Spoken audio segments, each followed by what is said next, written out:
Hey, welcome friends. Welcome back to Nessa's Nook. Today I'm going to go ahead and start to do something.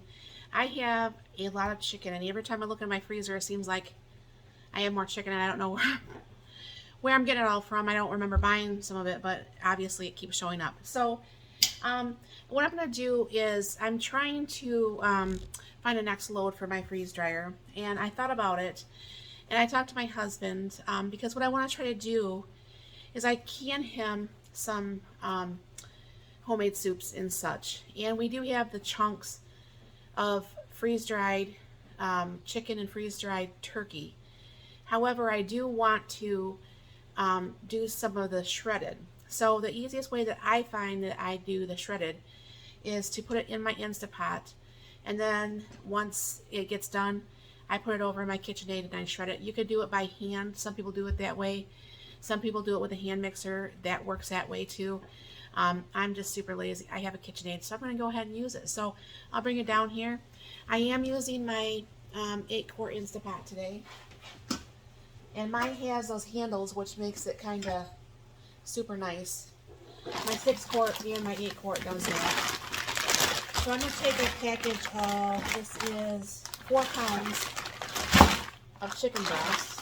And I do have about a cup of water in the bottom. And these are still very much frozen.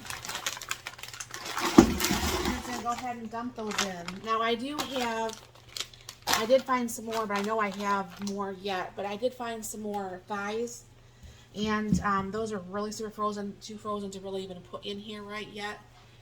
So I'm going to go ahead and keep letting those thaw out just a little bit so I can put them in. Now you easily can put things in the Instapot frozen. That's one thing I do love about the Instapot. It doesn't matter if it's frozen, if it doesn't matter if it's not frozen.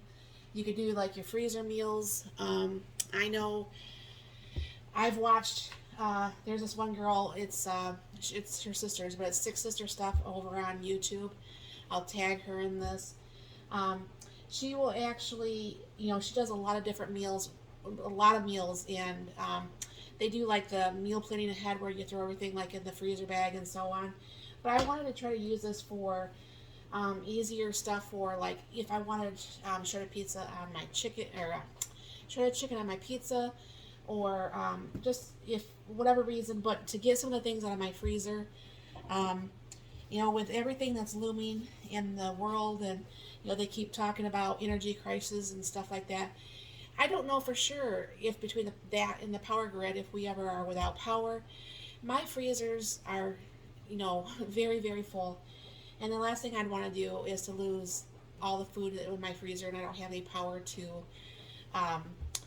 actually make it shelf stable. So I'm slowly trying to go through my freezers, trying to get out the stuff that I can actually put through the freeze dryer to make shelf stable, so it's just easier for life. But anyway, so what I'm just going to do is hit the button here. Now this is on for 30 minutes. I'll go ahead and leave it on for 30 minutes. And with this one, all I gotta do is hit the start button, and then this starts, and then you just you walk away. I'll bring you back once this is done, and I'll be putting that in my KitchenAid, and I'll show you how I get that done. Alright friends, I'm back. And I don't know for sure if you can see very well in here. Let me see if I can't bring you a little bit closer. But this is what it just looks like. It's just regular plain breast. Now, like I said, the other ones I have is actually, let me bring this back a little bit, is actually thighs, and they're boned in, so I'm going to go ahead and have to debone those. But I do not also like to have my shredded chicken like super duper shredded. Just a little bit shredded is fine. Like what you'd get like off a pulled pork sandwich or something like that. So there is broth left in there, and I'm going to go ahead and cook the other chicken in that broth too. And the reason why is once I debone that, then I'll actually be cooking it as broth to use, and I'll can up the broth. So like it's a 2-for-1 type thing. So go ahead and put that on here. And I do use this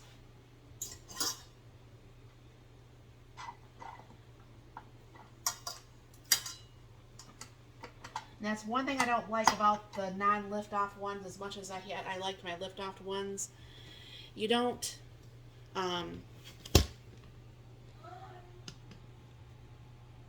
sorry about that. I thought my cat was going to start to hurl. Anyways, so you go ahead and just put this up and just put this on just a little bit. Like I said, I don't like mine super mashed. I don't know if you can see that in there or not.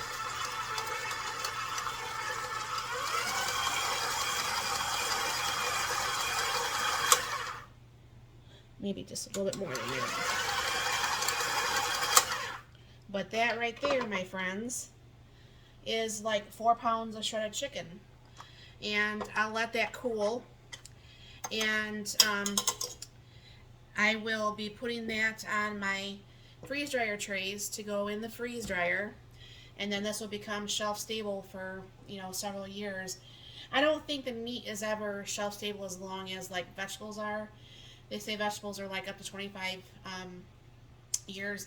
But meat, unless you do it completely right and there's no fat and everything like that, I don't trust meat past maybe 2 to 5 years. So this should be pretty good. And like I said, it's nice.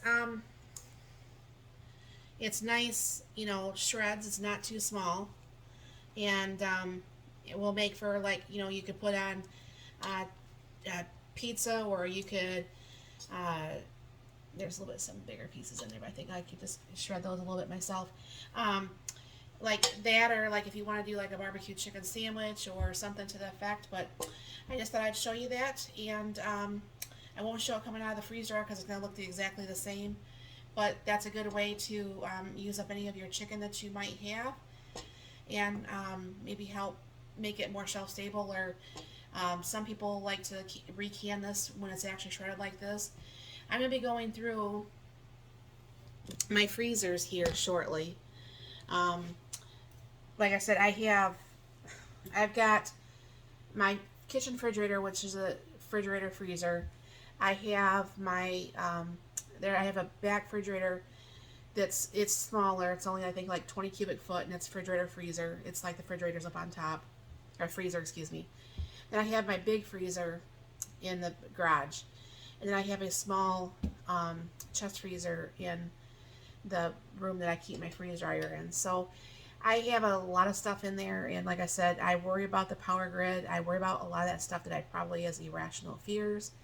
However, I would rather be safe than sorry and have it out of my freezer, on the shelf, or in a can, or somehow to make it to where all of my hard-earned money of the food I have purchased, it doesn't go to waste. So thank you very much for stopping by. You have a very blessed and wonderful day.